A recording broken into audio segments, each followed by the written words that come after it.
Good morning and welcome to another Wine Steward video. What have we here? Look at these. Romano beans. Ever heard of them? Probably not. They're kind of hard to find.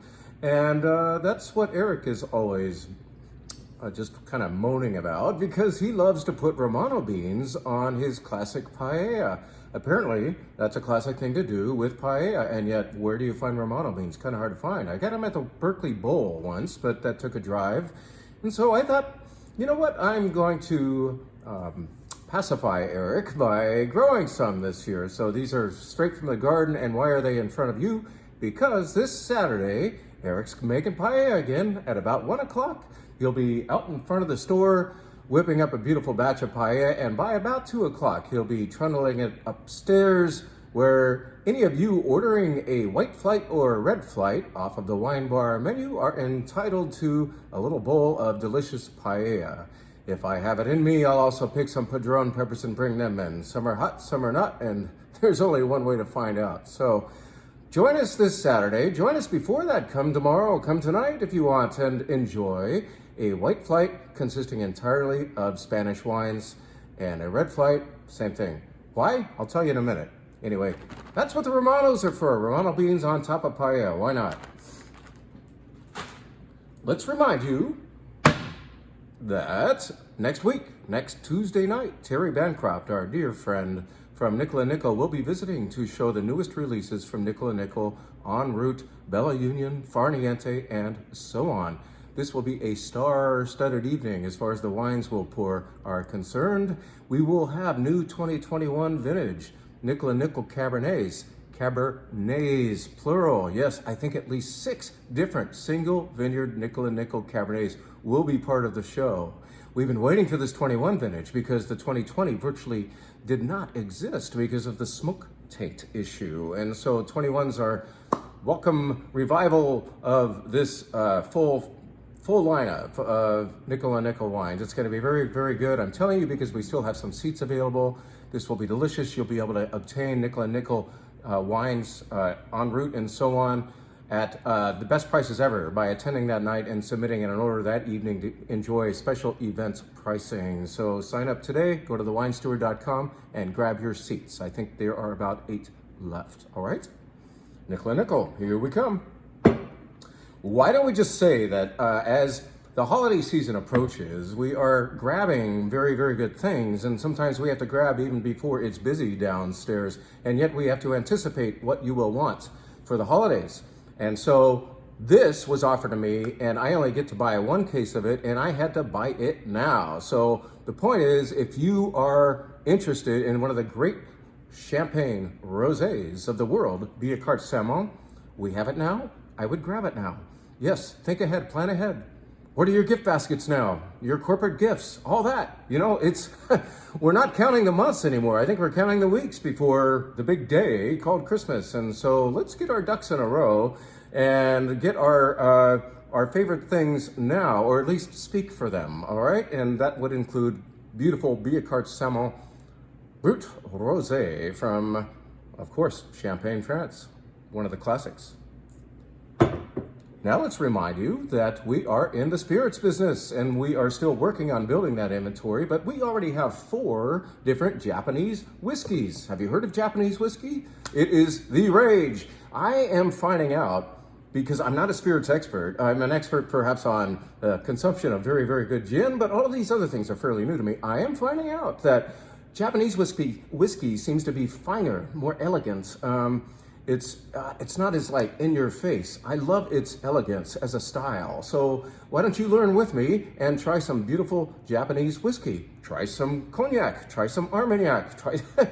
You ought to see the wall of beautiful spirits that we've chosen by tasting them first, a la how we choose wine for you. So come on in, you'll find some spirits on the floor, and then you will be able to gain admittance to the locked up room in the back and see the bulk of it. It's a pretty impressive array of very, very good things all of a sudden. So come on in and check that out. Let's tell you that we have right on the counter something that is a little smaller and still in the spirits mode, in that these are ready-made cocktails in a can. This consists of an espresso martini serving for one. And you would take this home and put it in your shaker, get it nice and cold, chill your glass, and pour this in, and it's ready. And it's delicious. It's a very, very, very good espresso martini. Another thing that's kind of the rage these days, or so I hear.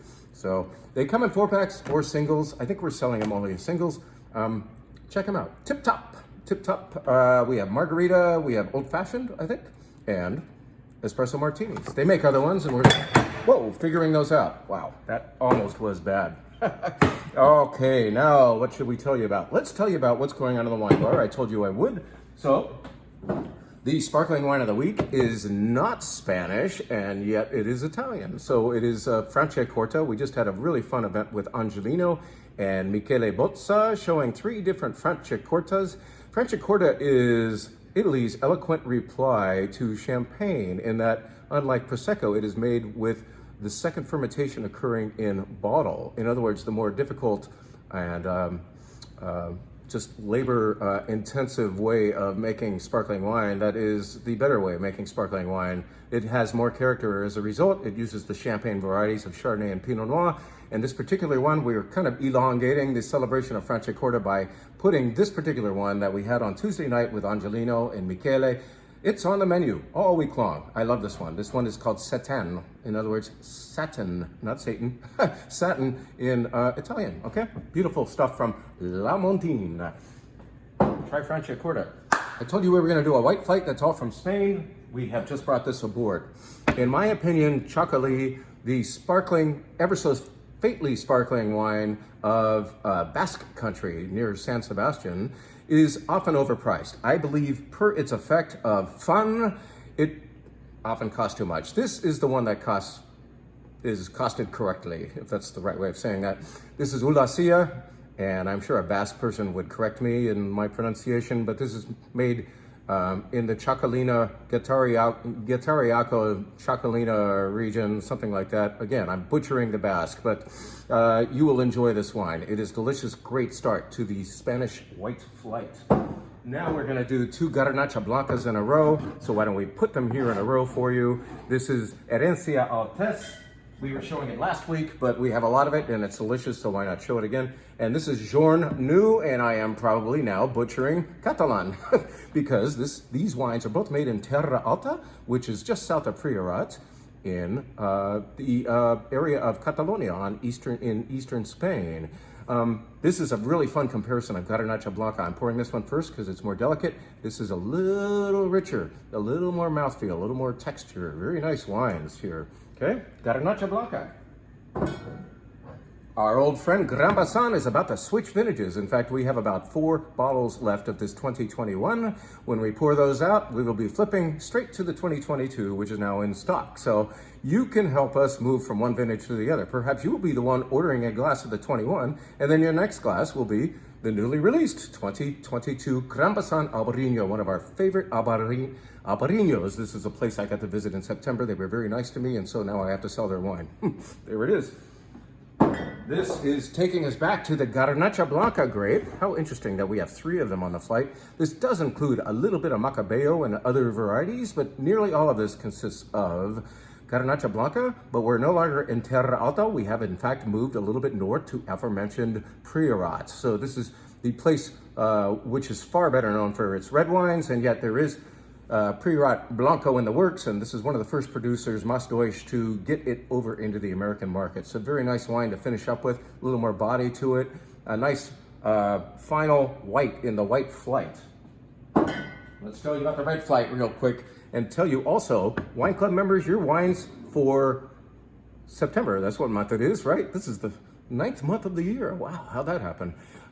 Your September Wine Club wines are ready to pick up, and this is one of them. If you are in the Wine Adventurer Wine Club, I couldn't resist putting it on the wine bar menu as well. So here is a grape called Mencia. Mencia occurs up in Galicia and Leon. Very, very right next to Galicia. You go through a tunnel from Galicia into this area of Bierzo. So you are still up in so-called green Spain, where it does rain, where the weather's cooler. And this is one of those rare cooler weather red grapes of Spain. Yes, we know all about Tempranillo, don't we? And we've heard of Garnacha and Monastrell, that's Mourvedre, but this is grown in the cool area of Spain, and it acts that way. It's a little more mysterious in its effect in nose and flavor, and it is more ethereal and delicate. It's not light, but it is kind of medium-bodied compared to the more robust wines, red wines of Spain. So try this guy out. It's a nice beginning to the flight. And then we're going to take you to Sierra de Gredos, which is what? We're taking you to an area just west of Madrid for a wine made of Garnacha, aforementioned Garnacha, and an invader species called Syrah. So Garnacha and Syrah happens in this very nice wine from Jimenez Landi. Why are we doing this, by the way? Why all this Spain stuff? Didn't we do Spain and Portugal last week? Yes, we did. But today, some very dear friends are visiting. They are having their own paella party in a backyard pretty soon here, and they need to choose some wines for that. And I thought, well, let's just do Spain again. Let's put some more Spanish wines up here. They're different from last week's, and this would be one of them. This is a very nice Ribera del Duero, 100% Tinto Fino. That's what they call it locally, but we're going to just say Tempranillo for you, so you, oh, okay, I know Tempranillo. So this is a very elegant Ribera del Duero. I think the guys are going to like it. So anyway, that's the next wine on your flight. What should we have next? Ah, yes, we talked about Mas Doix before. This is their high and mighty Salanques. This is red wine from Priorat. This is going to be Garnacha and Cariñena, otherwise known as Carignan and Grenache. And it is bold and slaty. It is growing in the form of very, very old vines with roots just crawling through fractured slate. And you can detect that slate as well as the beautiful fruit in this wine. It's a beautifully rugged wine from Priorat, Spain, just south of Barcelona. The final wine on the flight? Well, what have we omitted? We've so far omitted Rioja. Rioja, of course, is often expressed as Crianza Reserva, Gran Reserva. Those are all quality levels based on aging, like aging time is how some Rioja producers will judge the quality of their wines. The Crianza will be cheaper, the Reserva a little bit more because it ages longer. Well, this particular producer isn't as into that old system, and so you don't see Reserva or Crianza anywhere on the front or back label. Instead, they are saying Rioja. And I believe in the future, you will see on this label, Briones, like Briones Reservoir. Briones, that's the name of the village from which it comes. And this producer is more interested in the classical way of expressing European wine by geographical source. So beautiful Rioja from Briones. It is elegant, 100%, I believe, again, Tempranillo. But it's fun to compare Tempranillos from Ribera del Duero and from Rioja. They have two very, very different ways of conveying their message. So this is elegance, beautiful stuff. Allende. I'm finally going to tell you about the two wines that are offered only by the glass. This is by Nyers. Bruce Nyers used to be the national salesman, salesperson, sales manager, whatever, for Kermit Lynch, and now has his own winery up in the Napa Valley, and he makes gorgeous Chardonnay. So this is the Chardonnay that you can enjoy a glass of, and it's understated. It's not over the top. So I think it's delicious. And here's a nice wine that we're doing in honor of the fact that tomorrow, that would be Friday, is International Grenache Day. Yippee! Well, I love the Grenache grape, as you know. I love it from here and there and there and there. It grows in Australia, and it grows, of course, in the south of France. It's on every continent, virtually every continent on our globe. And yet, why don't we celebrate International Grenache Day by doing something incredibly local? This is made by Madison Vineyards, and it is a beautiful Livermore Valley Grenache. And I'm going to show it to you right there. Look at that. Can you see? I don't know how well this light is working for us, but it's actually really translucent. And I'm pouring it in a Pinot Noir glass right now, because I do think, whereas Livermore Valley isn't really a Pinot Noir place, Grenache is a lot like Pinot Noir in that it's delicate in color, it's pretty in fragrance, it's provocative in the mouth. Oh man, the Pinot Noir of the Rhone, you could say. And Jen and Tony did a really nice job with this Madison Grenache. We should celebrate every time the Livermore Valley makes a great wine. We will, as the wine steward, do that. And call your attention to those goodies. And this is one of the great ones. So celebrate International Grenache Weekend, let's call it, by visiting the wine steward and having a glass of this. Thank you so much, and don't forget Paella this Saturday, and we hope to see you. We'll get the Romano beans back in the fridge until then. See you.